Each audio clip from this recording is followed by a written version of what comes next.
Assalamualaikum warahmatullahi wabarakatuh. Jumpa lagi dengan saya Halimah SPD, calon guru penggerak angkatan 6 dari SMAN 1 Sekotong, Kabupaten Lombok Barat, Nusa Tenggara Barat. Izinkan saya untuk memaparkan aksi nyata saya modul 1.4 tentang budaya positif.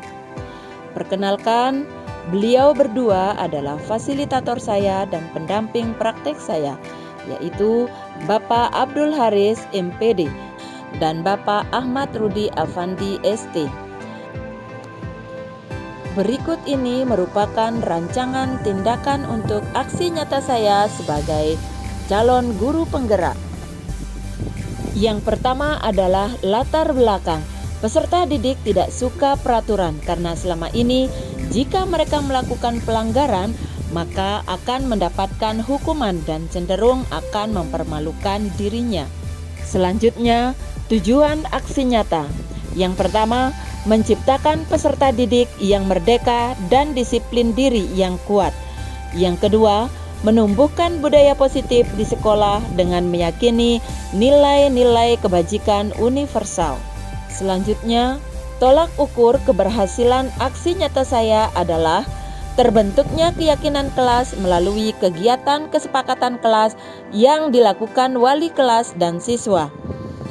Peserta didik mampu menerapkan dan menjalankan keyakinan kelas yang telah dibuat. Selanjutnya, lini masa tindakan atau langkah-langkah tindakan yang akan dilakukan. Yang pertama, menghadap kepala sekolah untuk menjelaskan pentingnya penanaman budaya positif dan keyakinan kelas di sekolah, serta meminta izin untuk mendiseminasikan bersama rekan guru. Kedua, mengumpulkan rekan guru untuk melakukan diseminasi pemahaman materi budaya positif, keyakinan kelas, dan segitiga restitusi. Yang ketiga, berkoordinasi dan berkolaborasi dengan wali kelas masing-masing. Yang keempat, memantau, merefleksi, dan mengevaluasi keyakinan kelas yang telah dibuat. Selanjutnya adalah dukungan yang dibutuhkan. Pertama, dukungan dari kepala sekolah, rekan guru, serta murid agar tindakan yang telah disusun dapat dilakukan secara lancar dan menyeluruh. Kedua, sarana dan prasarana untuk menumbuhkan budaya positif di sekolah. Ketiga, dukungan dari orang tua dalam melakukan budaya positif di rumah. Berikut ini merupakan kegiatan diseminasi saya di sekolah mengenai pemahaman dan pengalaman budaya positif. Acara kegiatan diseminasi budaya positif memperkuat situasi kondusif belajar siswa di SMAN 1 Sekotong tahun 2022. Segera kita sama-sama akan mulai dengan susunan acara, peracara pembukaan, acara pertama sambutan, acara kedua penyampaian diseminasi budaya positif memperkuat situasi kondusif belajar siswa, dan terakhir ditutup dengan doa. Nah, untuk lebih berkahnya acara kita pada siang hari ini, marilah kita sama-sama membuka acara ini dengan sama-sama melafazkan al-basmalah. Bismillahirrahmanirrahim. Lanjut ke acara pertama. Acara pertama sambutan dalam hal ini akan disampaikan oleh Kepala Sekolah SMAN 1 Sekotong, Bapak Ridwan Helmi SPD MPD. Kepada beliau waktu dan tempat disilahkan.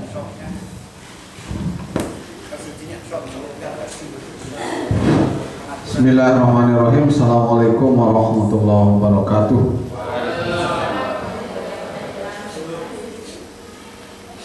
Teman-teman calon guru penggerak yang menjadi penyaji pada siang hari ini yang kami hormati, Bapak Ibu Wakasek yang kami hormati, rekan guru yang berbahagia.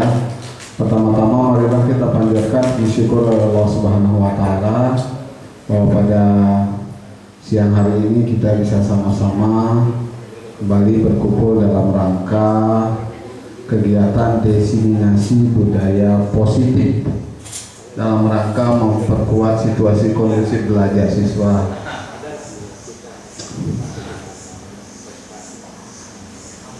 Bapak Ibu sekalian, sesuai dengan judulnya, ini menjadi penting buat kita semua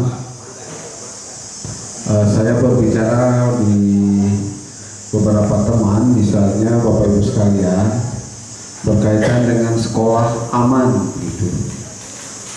Indikator yang paling sederhana sekolah aman kita itu, Bapak Ibu sekalian, kalau nanti kita workshop maupun rapat, lalu kita tidak memulangkan anak, tapi aman gitu.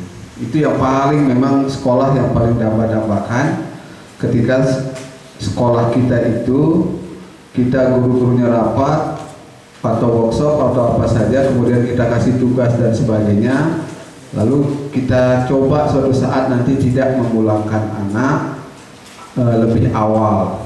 Artinya apa? Ini budaya positif kita untuk mengatakan sekolah kita betul-betul aman. Nah, karena sekarang ini adalah kekhawatiran kita, memang kekhawatiran kita bahwa kita memulangkan anak lebih awal itu karena tidak aman. Sekolah-sekolah yang aman justru memang tidak memulangkan anak. Mudah-mudahan budaya positif itu nanti suatu saat bisa kita kembangkan, Bapak Ibu sekalian. Sama juga dengan ramah anak. Itu sebabnya kemarin kita sudah membuat poster yang agak besar itu, Bapak Ibu sekalian, dengan ucapan terima kasih.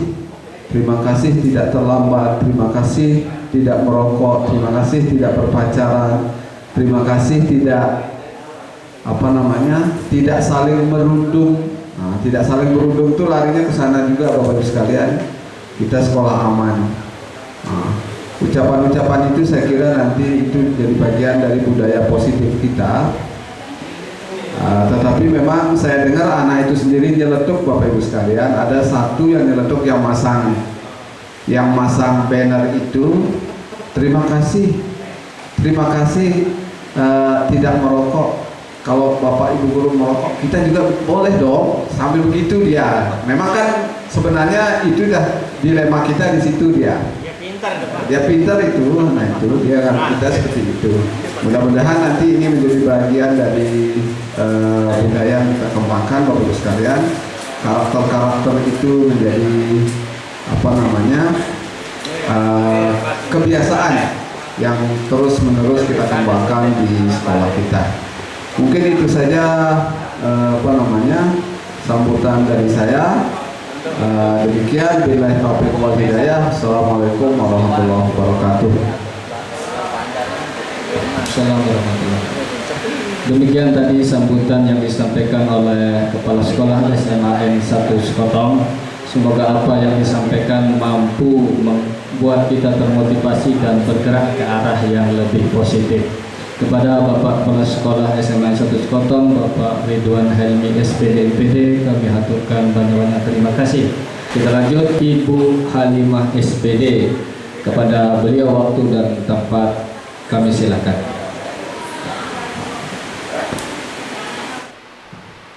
Bismillahirrahmanirrahim.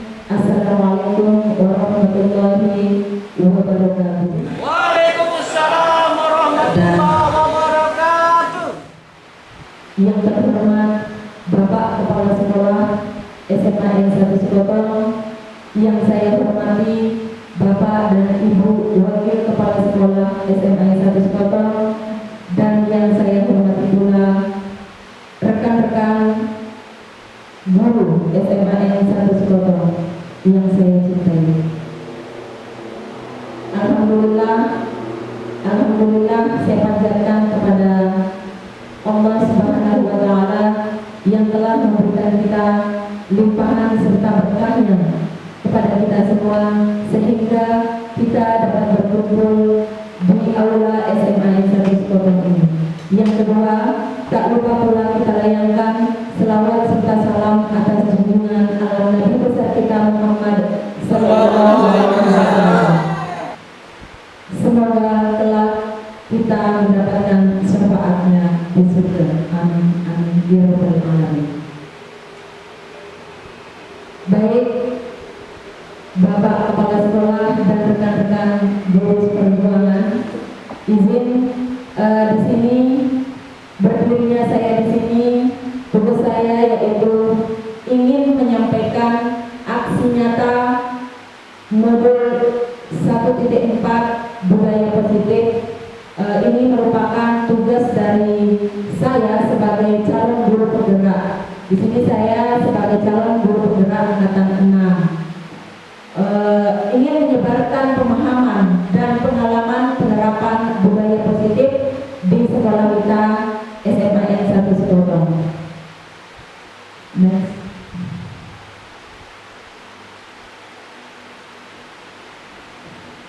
Di sini saya ucapkan dulu, kembali saya ucapkan selamat datang para guru hebat. Ya, mari belajar bersama, berkolaborasi, saling mendukung demi mewujudkan disiplin positif peserta didik di sekolah kita tercinta, yakni di SMAN 1 Sekotong. Di sini saya sebagai calon guru penggerak ingin menyampaikan beberapa konsep utama modul tentang budaya positif yang akan kita sampaikan kepada peserta didik kita atau yang akan kita lakukan di sekolah kita. Yang pertama adalah tentang perubahan paradigma baru. Kemudian yang kedua, disiplin positif. Kemudian yang ketiga, kebutuhan dasar manusia. Kemudian yang keempat, motivasi perilaku manusia. Kemudian yang kelima, posisi kontrol, restitusi. Dan yang keenam, keyakinan kelas. Kemudian yang ketujuh, segitiga restitusi. Semoga konsep-konsep budaya positif ini bisa kita laksanakan di sekolah kita, yakni di SMAN 1 Sekotong. Amin. Amin. Baik, saya akan mulai dengan pembelajaran dengan paradigma baru. Pembelajaran dengan paradigma baru ini dirancang berdasarkan prinsip pembelajaran yang berdiferensiasi sehingga setiap peserta didik belajar sesuai dengan kebutuhan dan perkembangannya masing-masing untuk mewujudkan profil pelajar Pancasila.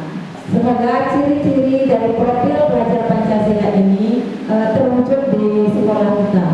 Amin. Selanjutnya adalah tentang profil pelajar Pancasila. Di sini teman-teman sudah mengetahui ya bagaimana ciri-ciri dari pelajar kita, yakni tentang ciri-ciri profil pelajar Pancasila. Yang pertama adalah beriman, bertakwa kepada Tuhan Yang Maha Esa dan berakhlak mulia. Kemudian yang kedua, berkebinekaan global. Kemudian yang ketiga, bernalar kritis. Keempat, mandiri. Kelima, kreatif, gotong royong dan inovatif di situ ya.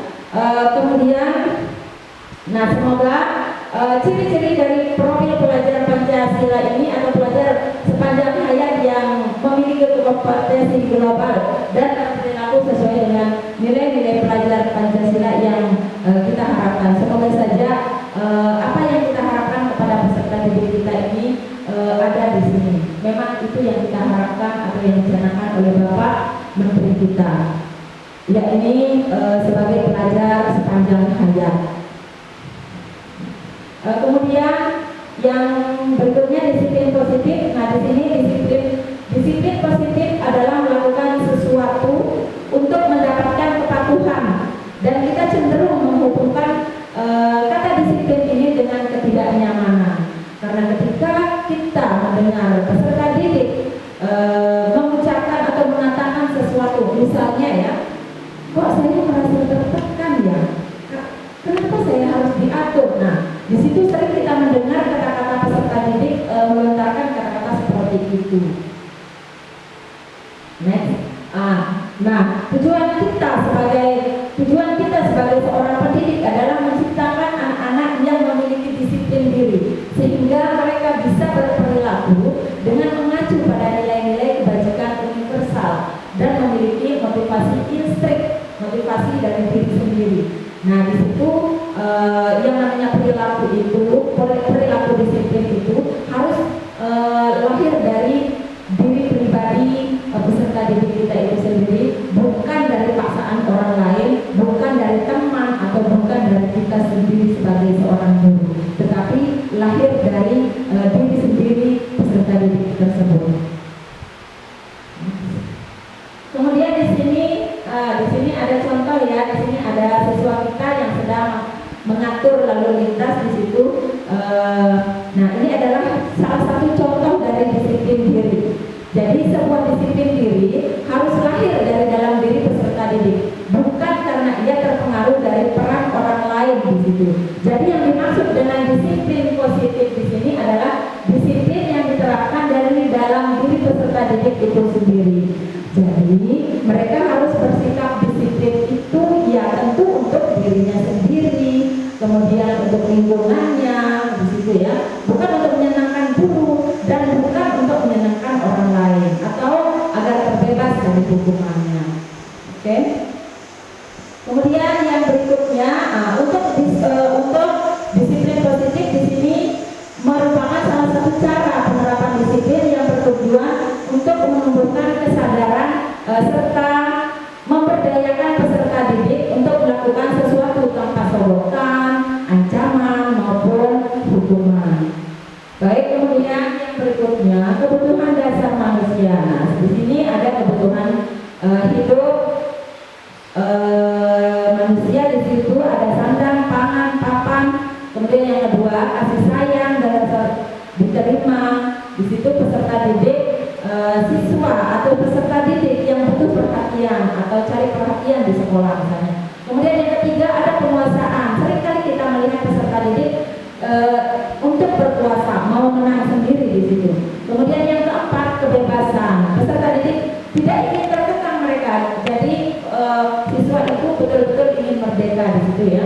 Kemudian yang kelima, yang terakhir kesenangan di situ ya. Peserta didik ingin bersenang-senang. Misalnya dalam pelajaran yang lebih menyenangkan di situ. Alhamdulillah di sekolah kita sudah melakukan workshop kemarin ya tentang pembelajaran yang menyenangkan, mengasyikkan dan menghasilkan. Nah, dari situ kita sudah melihat bagaimana reaksi siswa kita ketika kita berada di dalam kelas. Siswa kita ketika kita melakukan ice breaking di situ, siswa kita sangat antusias, sangat senang sekali di situ ya. Tidak merasa bosan dalam menerima ketika kita memberikan pelajaran. Kemudian mengasihkan. Nah, ketika kita memberikan suatu tugas di situ ya, tugas untuk berkolaborasi dengan teman-temannya, di situ mereka merasa asik untuk mengerjakan tugasnya, tidak merasa terbebani. Kemudian di sana menghasilkan. Nah, di situ kan dari masing-masing kelompok kita sudah suruh maju tampil ke depan untuk mempresentasikan hasil dari kolaborasinya itu. Itu ya hasil yang dapat kita petik dari workshop yang kemarin, dan kita alhamdulillah kita sudah menerapkannya di sekolah kita atau di kelas-kelas ketika kita mengajar, dan alhamdulillah di situ antusias anak-anak sangat luar biasa yang kita dapatkan, apa yang kita rasakan. Baik, selanjutnya motivasi perilaku manusia. Nah, di sini motivasi perilaku manusia, dorongan yang timbul pada diri seseorang secara sadar atau tidak sadar untuk melakukan sesuatu tindakan dengan tujuan tertentu. Beberapa motivasinya antara lain, yang pertama, melakukan sesuatu untuk menghindari ketidaknyamanan dan hukuman. Nah, di situ peserta didik itu melakukan disiplin diri karena dia takut dihukum. Misalnya itu yang dinamakan dengan motivasi ekstrinsik ya, motivasi ekstrinsik. Kemudian yang kedua, mendapatkan imbalan atau penghargaan dari orang lain. Jadi sesuatu hal yang dilakukan oleh peserta didik itu karena ia ingin mendapatkan imbalan atau penghargaan dari orang lain. Itu juga termasuk dari motivasi ekstrinsik. Kemudian yang ketiga, menghargai nilai-nilai kebajikan diri sendiri. Nah, ini yang akan kita tanamkan kepada peserta didik kita agar mereka sadar akan nilai kebajikan dari dirinya atau motivasi dari dalam dirinya atau yang disebut dengan motivasi intrinsik. Jadi lebih baik motivasi intrinsik atau ekstrinsik? Intrinsik. Ya, jadi yang diinginkan itu adalah motivasi intrinsik. Ya, di situ motivasi yang dari dalam dirinya, bukan motivasi dari orang lain atau bukan motivasi dari teman atau gurunya. Baik, Kita lanjut. Nah, di sini ada beberapa konsep tentang disiplin dengan identitas gagal. Di situ ada hukuman ya. Yang pertama hukuman 2 tidak jujur. Di situ kemudian yang ketiga peserta didik merasa takut. Kemudian yang keempat peserta didik jadi rendah hati. Nah, di sini kurang didiknya ya. Peserta didik jadi rendah hati. Nah, di sini ini adalah sifat-sifat atau konsep disiplin dengan identitas gagal. Di situ ada hukuman tidak jujur yang kita dapatkan kepada peserta didik, kemudian peserta didik merasa takut, peserta didik jadi rendah diri. Nah, ini yang harus kita hindari yang identitas gagal ini. Baik, next. Konsep disiplin dengan identitas sukses. Nah, di sini ada konsekuensi ya yang harus ditanggung oleh peserta didik ketika melakukan kesalahan. Misalnya, kalau kita sudah memberikan konsekuensi, di situ nanti para peserta didik itu akan sadar diri. Ketika mereka sudah melakukan kesalahan, dengan kita memberikan konsekuensi, kita tidak perlu menghukum karena dia sudah tahu kesalahannya apa. Jadi mereka akan secara otomatis akan melakukan konsekuensinya. Apa kira-kira konsekuensinya? Kalau mereka sudah melakukan kesalahan tersebut. Di sini misalnya yang saya ulangi, konsekuensinya di situ ada bertanggung jawab di situ ya. Kemudian yang kedua perlu adanya memonitoring berkelanjutan. Kemudian yang ketiga murid menghormati peraturan dari guru. Nah, seperti yang sudah saya katakan tadi, murid tidak perlu lagi kita beri hukuman di situ karena kita sudah memberikan konsekuensinya. Next. Konsep disiplin dengan identitas sukses. Nah, di sini saya ulangi.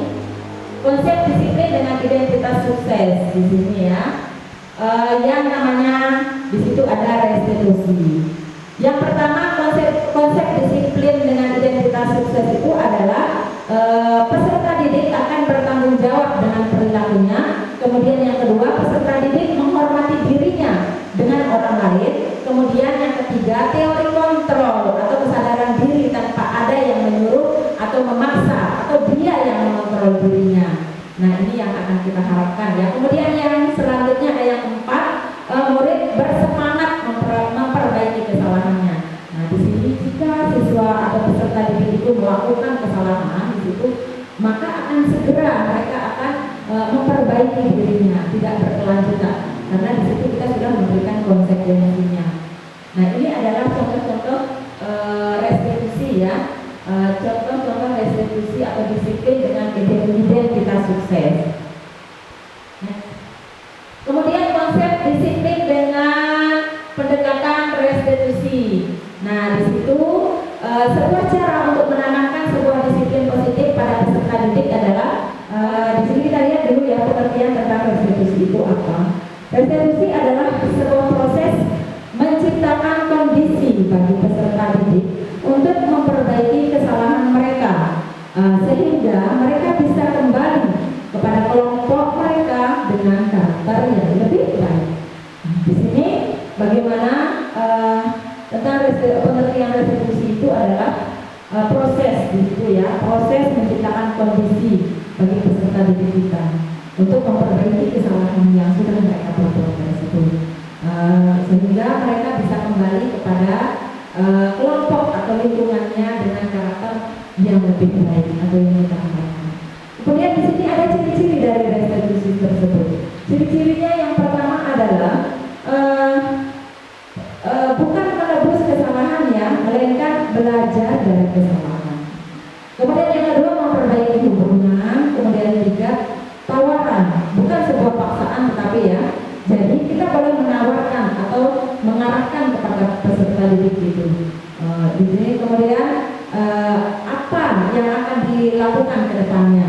Kemudian yang keempat adalah menuntun kesadaran diri. Kelima, fokus kepada karakter bukan pada tindakan. Di sini kita fokus kepada karakter siswa didik kita itu adalah tetapi bukan pada tindakan ya. Kita fokus kepada karakter tetapi bukan pada tindakan kita atau karakter yang bertanggung jawab yang kita harapkan di situ. Kita harus fokus kepada karakter peserta didik itu ya di situ karakter yang bertanggung jawab, tetapi bukan pada tindakan. Kemudian yang keenam adalah menguatkan dan fokus pada solusi. Nah, ingat ya, semua orang itu pernah melakukan kesalahan. Di situ ya kita harus memberikan motivasi kepada siswa kita bahwa tidak semua orang itu selalu berbuat baik. Bukan. Kita juga sebagai seorang guru juga pernah melakukan kesalahan, tetapi kita tidak mengulanginya. Alangkah baiknya kalau kita tidak mengulanginya, karena kita ini adalah sebagai teladan buat peserta didik kita di sekolah. Kemudian, nah di sini ada perbedaan ya. Contoh kasus siswa, misalnya di sini sering tidak mengerjakan PR. Di sini ya, contoh kasus di sini yang saya ambil adalah sering tidak mengerjakan PR. Kemudian hukuman yang diberikan. Nah, kira-kira hukuman itu seperti apa? Misalnya, guru memberikan hukuman. Kalau sering tidak mengerjakan PR, peserta didik tersebut, guru memberikan hukuman, kemudian guru marah dan siswa menjadi takut. Ketika kita marah sebagai guru, maka siswa kita akan menjadi takut di situ. Kemudian yang kedua adalah, kemudian yang berikutnya adalah konsekuensi, di mana guru memberikan konsekuensi untuk mengerjakan tugas atau PR pada saat jam istirahat. Nah, ketika kita menemukan seorang peserta didik tidak mengerjakan tugas, maka kita harus memberikan konsekuensinya. Misalnya, nanti bisa kamu mengerjakan tugas tersebut ketika jam istirahat. Misalnya seperti itu ya konsekuensinya. Kemudian yang berikutnya adalah guru lebih tegas dan siswa lebih mematuhi aturan.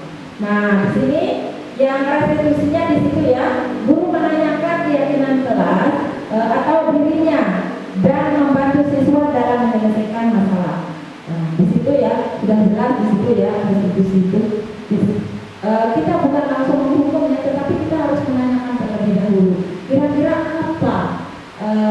apa sehingga dia tidak mengerjakan tugasnya itu, apa alasannya? Kita harus menanyakan alasannya dulu terlebih dahulu. Bukan kita itu bukan langsung untuk menghukum itu, bukan ya, tetapi kita harus menanyakan dengan kita harus menanyakannya terlebih dahulu. Baik, yang kedua di sini, kemudian guru membantu siswa ya.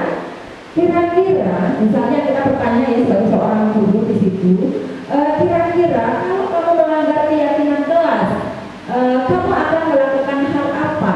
Nah, untuk memperbaiki dirinya, misalnya kita bertanya ya, untuk memperbaiki dirimu, kira-kira kamu akan melakukan hal apa? Nah, seperti itu ya konsekuensi yang harus kita berikan kepada siswa, bukan langsung menghukumnya. Kemudian yang ketiga adalah guru lebih terbuka dan peserta didik lebih menghormati dirinya. Nah, nanti guru itu akan lebih terbuka. Kita sebagai seorang pendidik lebih terbuka kepada peserta didik kita. Jadi peserta didik kita itu lebih hormat kepada kita, atau lebih menghormati dirinya dan orang lain. Contohnya seperti kita sebagai seorang pendidik. Dan di situ guru membantu peserta didik untuk mencari tahu kira-kira apa yang terbaik untuk peserta didik tersebut. Next. Yang berikutnya adalah 5 posisi kontrol atau restitusi, atau contoh posisi kontrol seorang guru. Nah, di sini yang pertama kita lihat ya, contoh perilaku contoh posisi kontrol seorang guru di situ ya, teman-teman. Di sini adalah sebagai penghukum misalnya. Kemudian yang kedua, membuat rasa bersalah, pemantau, atau sebagai teman, atau sebagai manajer. Nah, kira-kira di sini posisi kontrol seorang guru itu maunya sebagai penghukum, atau sebagai pembuat rasa bersalah, atau sebagai teman, atau sebagai pemantau, atau sebagai manajer. Kira-kira posisi kontrol yang mana yang kira-kira kita pernah lakukan di sekolah? Penghukum kah, atau pembuat rasa bersalah kah, atau sebagai teman, atau sebagai pemantau, atau sebagai manajer? Nah, di sini sebagai penghukum kayaknya tidak sering amat ya. Memang sering kita lakukan, saya juga begitu ya, saya juga sering melakukan sebagai penghukum. Tetapi setelah saya ikut di CDP ini, saya mendapatkan pengetahuan tentang 5 posisi kontrol restitusi atau 5 posisi kontrol restitusi seorang guru itu. Saya malu, kok saya jadi malu sebagai penghukum ya. Lebih baik kita jadi manajer di situ ya. Karena nanti kalau kita sebagai seorang penghukum itu, maka peserta didik kita akan menjadi ketakutan di situ ya. Lebih baik kita jadi manajer. Ya, alhamdulillah sekarang dalam lambat laun karena saya sudah tahu sebagai penghukum itu tidak baik di situ. Jadi pelan-pelan kita belajar menjadi seorang manajer. Baik, next. Di sini ada contoh penerapan 5 posisi kontrol. Nah, di sini contoh studi kasus siswa telah datang ke sekolah dan tidak mengikuti upacara bendera. Di situ, ini adalah contohnya di sini ya. Ini para siswa kita yang sudah telat di sini ya, tetapi sudah ditangani oleh guru. Biasanya di situ hukumannya misalnya guru mengatakan patuhi aturan sekolah. Kalau tidak, kamu berdiri di depan. Nah, itu nanti akan membuat malu peserta didik kita di situ ya. Itu tidak baik juga ya untuk. Kemudian sebagai rasa bersalah misalnya guru bertanya, berapa kali ibu guru harus memberitahu kamu? Ibu guru kecewa sama kamu. Nah, itu adalah salah satu contoh juga yang kurang tepat ya kira-kira. Nah, misalnya sebagai teman di situ, misalnya guru mengatakan, ayo yang tertib dong. Nah, nanti dari peserta didik kita hari ini tidak apa-apa aku salah. Nah, murid memposisikan dirinya sejajar dengan seorang guru di situ. Posisi teman ini juga tidak baik kita terapkan di sekolah. Kemudian kurang tepat kayaknya ya, kurang tepat di situ. Kemudian Pak sebagai pemantau. Nah, di sini sebagai pemantau ya, pemantau itu adalah sama artinya dengan memberikan konsekuensi kepada peserta didik. Nah, misalnya kamu sudah melanggar, apa konsekuensi yang akan kamu lakukan? Nah, kita sebagai seorang guru bertanya terlebih dahulu ya, misalnya bertanya tentang keyakinan kelas yang sudah mereka sepakati atau yang mereka sudah langgar keyakinan kelas seperti apa gitu ya. Jadi kita memberikan konsekuensinya di situ ya, bukan langsung menghukumnya. Jadi kita harus menerapkan pemantau juga. Baik, di situ ada yang kelima manajer di situ ya. Tingkatan yang paling tinggi di sini adalah guru sebagai manajer ya. Kalau di sekolah itu tingkatan yang paling tinggi itu adalah guru, di sana guru sebagai manajer. Contohnya guru menanyakan terlebih dahulu, apakah kamu tahu kesalahan kamu? Nah, misalnya kita bertanya langsung kepada siswa kita ya. Iya Bu Guru, saya sudah tahu kesalahan saya. Nah, jadi kita lagi bertanya kira-kira kapan kamu memperbaiki kesalahanmu? Nah, seperti itu agar siswa kita itu tidak takut juga ya. Kita harus bertanya dengan baik begitu. Maaf Bu Guru, minggu depan saya akan menggunakan atribut misalnya, atau saya akan bangun lebih cepat lagi, gitu misalnya ya. Atau saya akan membunyikan alarm atau apalah gitu ya. Nanti peserta didik kita nanti bertanya itu dengan jujur, bukan tidak jujur nanti di situ. Kalau kita sudah melakukan istilahnya posisi sebagai manajer ini. Baik, berikutnya. Nah, di sini ada restitusi atau keyakinan kelas. Nah, di sini saya sudah melakukan restitusi ya, di sini dengan kelas 10B. Di situ ada sebenarnya di sini ada yang teman kita membuat keyakinan kelas itu. Di situ ada ketua kelasnya, bendaharanya, sekretarisnya di situ ikut terlibat. Kemudian peserta didik dari kelas 10B. Kemudian karena saya mengundang wali kelasnya, di situ ada Pak Mahian ya, Pak Mahian SPD. Tetapi karena Pak Mahian SPD ada kegiatan di luar sekolah, di situ sedang ada praktek ya dari kelas yang lain. Kebetulan Pak Mahian berolahraga, jadi dia di lapangan besar di samping sekolah kita. Jadi beliau tidak bisa ikut terlibat di dalam membuat keyakinan kelas. Baik, ini adalah salah satu kegiatan yang pernah saya lakukan. Ini adalah salah satu dari aksi nyata saya sebagai seorang guru penggerak. Di situ saya sudah membuat keyakinan kelas dengan siswa-siswi atau peserta didik kelas 10B. Di sini saya beserta ketua kelas, bendahara, situ ya, semua lengkap hadir di situ. Kemudian lengkap dengan peserta didiknya. Nah di situ sebetulnya saya mengundang ketua wali kelasnya ya, bukan ketua kelas. Ketua kelasnya sudah ada di situ. Saya mengundang wali kelasnya. Di situ ada Bapak Mahyan SPD ya. Tetapi karena Bapak Mahyan SPD tidak bisa hadir waktu itu ya, karena beliau sedang ada belajar PJOK di lapangan di samping sekolah kita ini. Jadi beliau tidak bisa hadir di tengah-tengah kita di sini untuk membuat keyakinan kelasnya.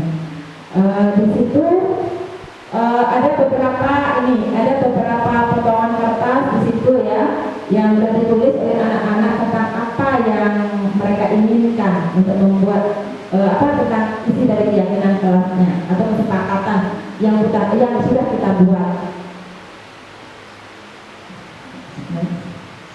Nah ini adalah videonya di situ ya. Di sini ada saya, tentunya di sini sebagai seorang calon guru penggerak. Kemudian ada ketua kelasnya, bendaharanya, kemudian sekretarisnya di situ. Dan ini sisa di sini.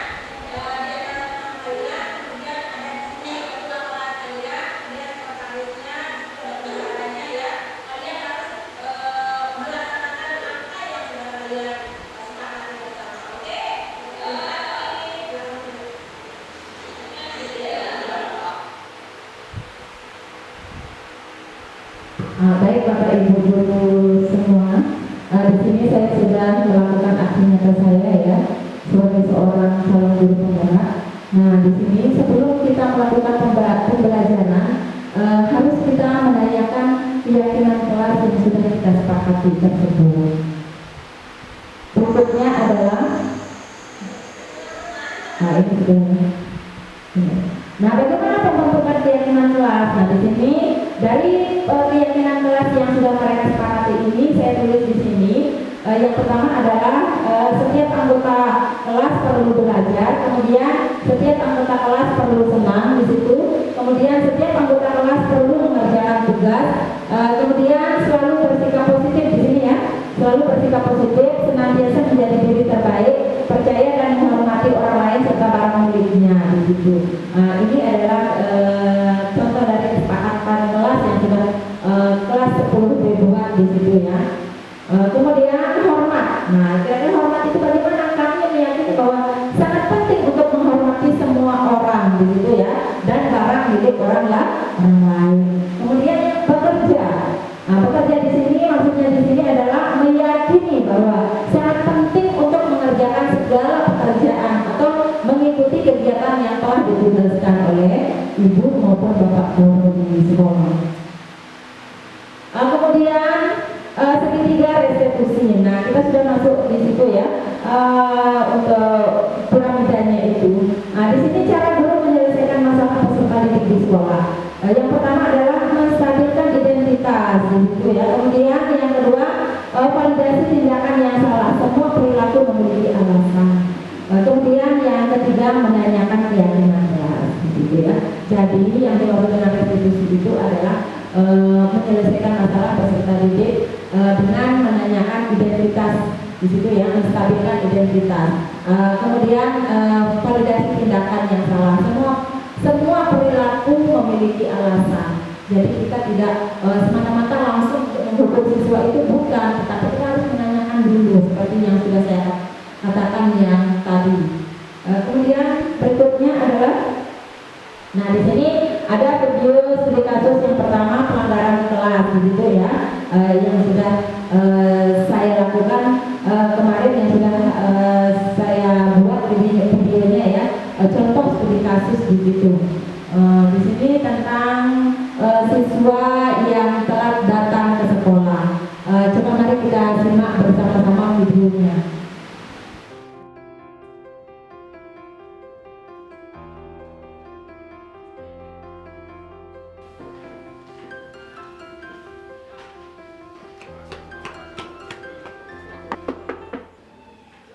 Sekarang jam berapa, Bu? Jam 7.40. Silakan duduk. Oke, anak-anak, pada pagi hari ini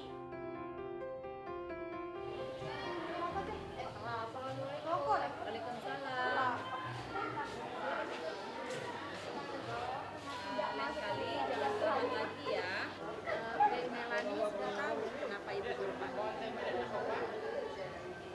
Tadi pagi Baik Melani berangkat ke sekolahnya jam berapa? Apakah Baik Melani tahu kalau di sekolah kita ini jam masuk kita itu jam berapa? Ya Bu, jam 7.30. Apakah Baik Melani sudah datang tepat waktu? Tidak Bu Guru, Baik Mel terlambat. Ya, jadi setiap orang pasti pernah berbuat salah. Itu manusiawi. Ibu juga pernah melakukan kesalahan. Ibu juga pernah datang terlambat ke sekolah untuk mengajar. Tapi di sini ibu tidak mencari siapa yang salah. Ibu hanya ingin mencari solusi agar Baik Melani tidak terlambat lagi datang ke sekolah. Baik Melani pasti mempunyai alasan kenapa datang ke sekolah terlambat. Maaf Bu Guru, tadi saya terlambat bangun, makanya saya terlambat ke sekolah. Kalau boleh tahu, apa yang menyebabkan Baik Melani telat bangun? Saya tiduran malam Bu Guru, saya suka bermain HP dan bermain game sampai malam. Oh, jadi yang menyebabkan Baik Melani telat ke sekolah itu karena tidurnya larut malam. Iya Bu Guru. Kira-kira datang terlambat sudah sesuai atau belum dengan keyakinan kelas yang sudah kita buat bersama? Maaf ya Bu Guru, saya sudah melanggar keyakinan kelas kita. Apa Baik Melani masih ingat dengan keyakinan kelas yang sudah kita sepakati bersama? Masih Bu Guru, datang tepat waktu, menjaga kebersihan, dan tidak mengganggu teman. Kira-kira hal apa saja yang Baik Melani dapat lakukan sehingga bisa membuat Baik Melani datang tepat waktu ke sekolah? Bangun lebih awal, tidak tidur larut malam, mengurangi bermain HP, dan memasang alarm. Jika alarmnya tidak dihidupkan, maka meminta tolong ibu untuk membangunkan saya. Kira-kira kapan Baik Melani akan memulai melakukan hal-hal yang Baik Melani sebutkan tadi? Mulai malam ini Bu Guru, saya akan tidur lebih awal. Ya, terima kasih Baik Melani. Karena Baik Melani sudah mau melakukan perubahan ke arah yang lebih baik dan Ibu harapkan selanjutnya dan di masa depan Baik Melani akan menjadi anak yang lebih taat aturan dan lebih bertanggung jawab. Ya Bu Guru. Assalamualaikum. Baik, itu adalah studi kasus yang pertama yang sudah saya buat sebagai aksi nyata saya sebagai seorang guru sebagai calon guru penggerak gitu. Kemudian yang kedua adalah studi kasus pelanggaran keyakinan kelas. Di situ ada salah satu siswa misalnya tidak mengerjakan tugas di rumah. Kita lihat videonya ya bersama-sama, kita tonton videonya.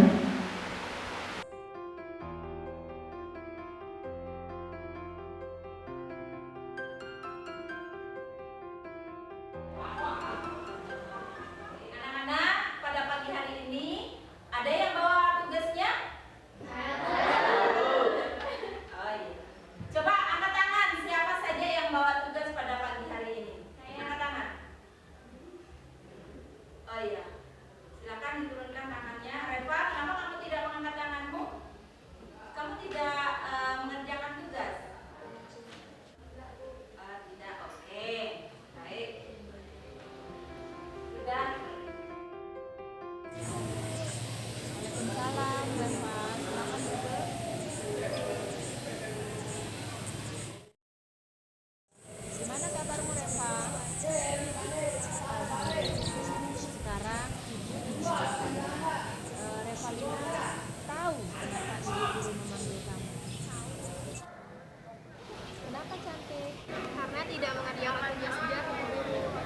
sebenarnya cuma mau ngobrol-ngobrol biasa saja.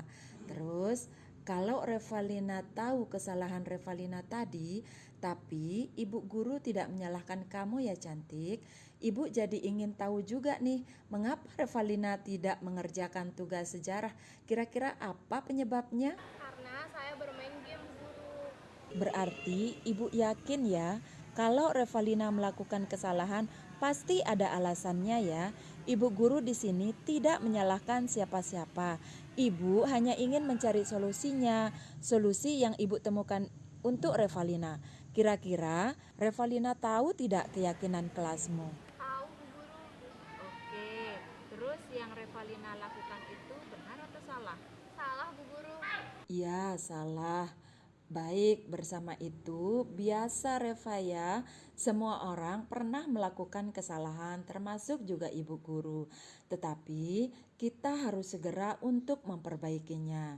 Terus, apa rencana Revalina selanjutnya? Mengurangi bermain game, Bu Guru, agar pelajaran tepat selesai tepat waktu, Bu Guru. Ya, dengan bermain game, tugas-tugas Reva jadi terganggu ya cantik. Boleh kamu bermain game? Boleh. Tetapi ada waktunya, yaitu setelah selesai mengerjakan tugas sekolah, baru Revalina boleh bermain game lagi. Oke? Kira-kira keyakinan kelas apa yang dilanggar oleh Reva? Tidak mengerjakan tugas, Bu Guru. Ibu guru mau nanya nih, apakah Revalina sudah yakin dengan keyakinan kelas di situ? Yakin, Bu Guru. Dan apakah Revalina mau memperbaikinya? Iya, saya yakin, Bu Guru. Iya, Reva yakin dan mau ya. Ibu sangat menghargai kejujuran Reva.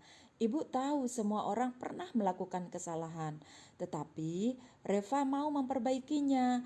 Hal itu yang menunjukkan jati diri Reva, yaitu anak yang baik dan mau berubah ke arah yang lebih baik. Jadi, dengan rencana Reva selanjutnya, Reva ingin jadi anak seperti apa? Anak yang membahagiakan orang tua dan menggapai cita-cita. Ya, luar biasa, sangat mulia sekali, yaitu mau membahagiakan orang tua dan menggapai cita-cita. Ya, tentu dengan cara belajar sungguh-sungguh. Oke, terima kasih Reva ya.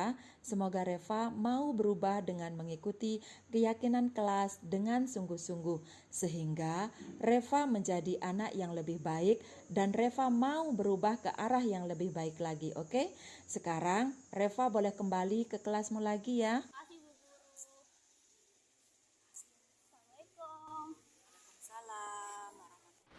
Baik Bapak Ibu Guru, dari kedua contoh video studi kasus yang di atas, tindakan kita sebagai seorang pendidik adalah menanyakan terlebih dahulu apa alasan peserta didik kita sehingga bisa terlambat dan kenapa tidak mengerjakan tugas. Jadi bukan semata-mata kita langsung menghukum ya, bukan, tetapi kita harus memposisikan kita sebagai pemantau dan sebagai manajer di situ ya. Kita harus menanyakan terlebih dahulu apa kira-kira alasan mereka sehingga mereka bisa terlambat dan mereka tidak mengerjakan tugas. Nah, Bapak Ibu Guru semua, dalam penerapan program disiplin positif ini, guru memiliki standar kepribadian. Di situ ada profesional dan sosial yang baik, di mana guru memprediksi pada posisi kontrol saat ini bagaimana perjalanan dirinya sebagai seorang amo atau sebagai manajer yang menuntut peserta didik menjadi insan yang mandiri, merdeka, dan bertanggung jawab. Bapak Ibu Guru semua, semoga sesi belajar kita pada hari ini memberikan manfaat sehingga dapat mewujudkan profil dan pelajar Pancasila. Baik, sebelum saya akhiri, mungkin dari teman-teman guru ada yang mau bertanya tentang materi yang sudah saya sampaikan, disilakan. Oh ya, mungkin dari Pak Idris, silakan Pak Idris bertanya. Baik, satu pertanyaan dari saya terkait dengan budaya positif memang sangat dipentingkan di sekolah. Iya. Kelas SMA. Iya, SMA. Satu Ya, di sekolah. SMA. Yang khusus di sekolah kita, Iya. budaya positif yang kita terapkan di sekolah kita. Baik, selama ini saya lihat memang sudah diterapkan dengan satu permasalahan yang harus saya pertanyakan, yaitu bagaimana cara penerapan budaya positif yang ada di SMAN 1 Sekotong ini. Oh, baik. Di sini Pak Idris sudah bertanya bagaimana cara kita menerapkan budaya positif di sekolah kita. Baik, cara kita menerapkan budaya positif di sekolah kita adalah dengan cara apa istilahnya ya? Kita mulai dari diri kita dulu. Untuk menerapkan sesuatu itu, untuk kita aplikasikan ke siswa kita, harus kita mulai dari diri kita. Misalnya, contohnya budaya positif yang sering dilakukan oleh siswa-siswa kita adalah tentang budaya kebersihan. Nah, di sini kita dulu, misalnya kalau kita melihat sampah, maka kita harus memungutnya terlebih dahulu. Ya, mungkin dari pengalaman seperti itu nanti peserta didik kita akan melihat kita, oh guru kita sudah memungut sampah. Nanti kalau ada sampah, alangkah baiknya kalau saya yang memungutnya. Mungkin siswa juga akan berpikiran seperti itu. Dan kemudian banyak sekali contoh-contoh budaya positif yang kita lakukan di sekolah kita. Misalnya di situ masuk tepat waktu, dan kita sebagai guru harus menjadi teladan bagi murid kita. Jangan nanti siswa saja yang kita suruh untuk cepat masuk atau datang ke sekolah, sementara kita sebagai guru telat datang. Itu adalah bukan dari budaya positif, ya. Terima kasih atas jawaban dan penerapannya dan sudah sesuai dengan apa yang ditetapkan di SMAN 1 Sekotong. Terima kasih. Terima kasih. Baik Bapak Ibu Guru, kalau memang sudah tidak ada yang bertanya lagi, saya akhiri pertemuan kita pada hari ini. Terima kasih atas perhatiannya dan terima kasih atas waktunya. Saya ucapkan banyak terima kasih. Akhirul kalam, wabillahi taufiq wal hidayah. Wassalamualaikum warahmatullahi wabarakatuh. Dan salam merdeka belajar. Sekali lagi tepuk tangannya yang keras. Terima kasih.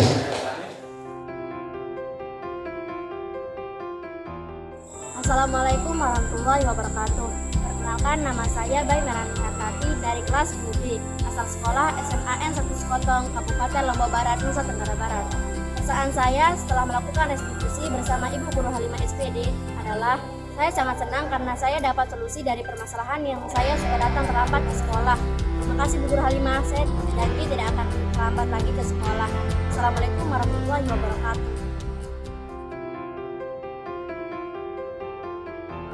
Assalamualaikum warahmatullahi wabarakatuh. Perkenalkan, saya Aprilia Revalina Putri dari kelas 10B, asal sekolah SMA Negeri 1 Sekotong, Kabupaten Lombok Barat, Nusa Tenggara Barat. Saya sangat berterima kasih kepada Bu Guru Halimah SPD karena saya telah melakukan restitusi dan saya merasa senang. Untuk kedepannya, saya akan menjadi lebih baik lagi dengan membuat tugas yang diberikan oleh Ibu dan Bapak Guru saya di sekolah. Terima kasih Bu Guru. Wassalamualaikum warahmatullahi wabarakatuh.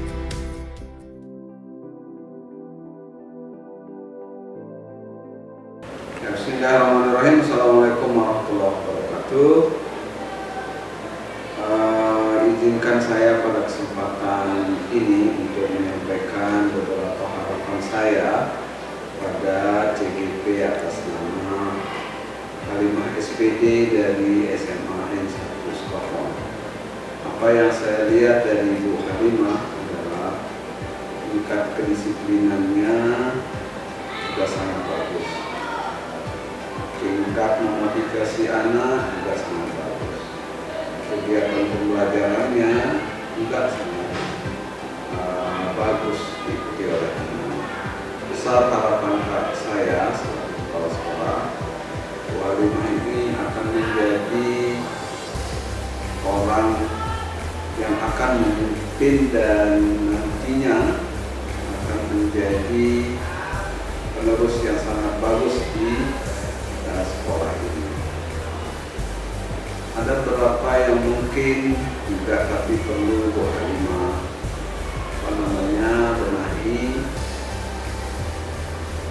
Yang terpenting yang perlu dibenahi saya kira Bu Halimah perlu meningkatkan nama lisannya dalam setiap membuat kegiatan-kegiatan. Analisa saya bagus, kegiatan-kegiatan yang dilaksanakan bersama anak. Iya, sekali lagi besar harapan kami Bu Halimah ini akan menjadi bagian dari tonggak sejarah pengembangan SMA N1 Skotong. Dia bisa menjadi teladan bagi Bapak Ibu guru di sekolah, sekaligus juga bisa menjadi teladan di masyarakat. Itu saja mungkin yang bisa kami sampaikan. Terima kasih. Assalamualaikum warahmatullahi wabarakatuh.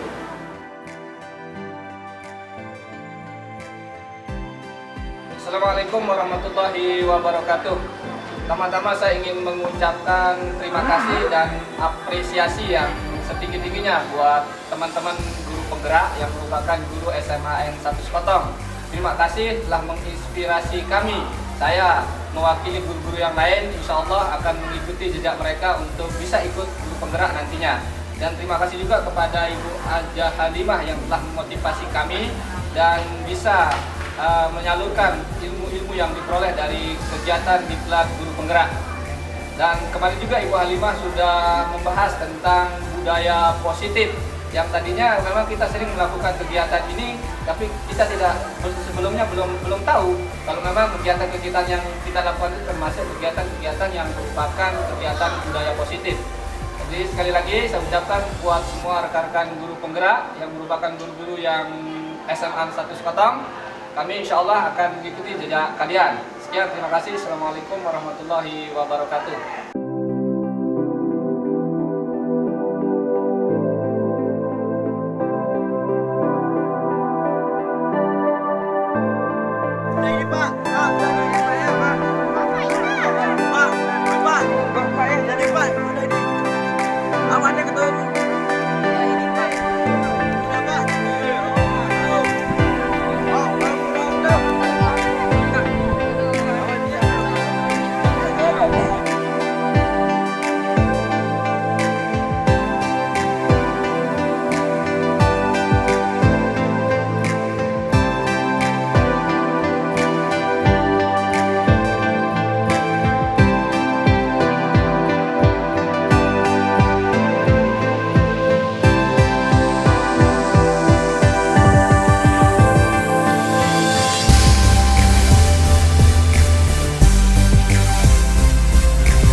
القدر خير من ألف شهر تنزل الملائكة والروح فيها بإذن ربهم من كل أمر سلام هي حتى مطلع الفجر.